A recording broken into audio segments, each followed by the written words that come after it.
Guys দেখতে দেখতে শীতের গালে এসেই পড়লো, তো শীতের গালে শীতের পিঠা খাবো না, এটা কি হয়? গাইস অবশ্যই আজকে রাতে কি কি করলাম চলো তোমাদের কাছে শেয়ার করি। বরাবরই মতো আজকে রাতের মাদ্রাসা থেকে এসে রাতের খাবার দাবার খেয়ে দিই। আম্মু আমার ভাগিনার জন্য একটা খেলনা আনছে, যে খেলনা যেটা বলি সেটা রিপিট করে। তোমরা তো এই খেলনাকে চিনোই।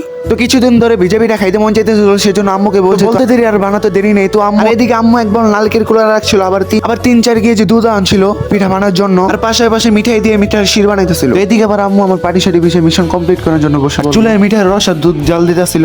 তো ফাইনালি আমিও ময়দানে এসে পড়লাম। তো এদিকে আম্মু দুইটা বানাইছে, এরকম বানাতে হবে। পিঠা বানানোর জন্য দুইটা হাত দেওয়া লাগবে, তো একটা হাত দিয়ে তো হবে না। তো ভাই তো দোকান থেকে আব্বুকে বলছিল চিতই পিঠা 15-20টা আনতে, আর বাকি সবকিছু ভিতরে পুরমুর দিয়ে সবকিছু আমরাই বানাবো ঘরে বসে।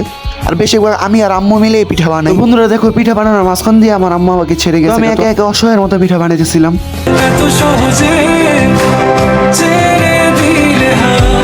আর মাঝখান দিয়ে একটু খাইতেছিলাম। ও তোমরা আবার নজর দিও না। তো দেখো আমি কত সুন্দর সুন্দর করে পিঠা বানাইতেছি। এখান থেকে বেশিরভাগ পিঠা আমি বানাইছি, আম্মু অনেক কম বানাইছে।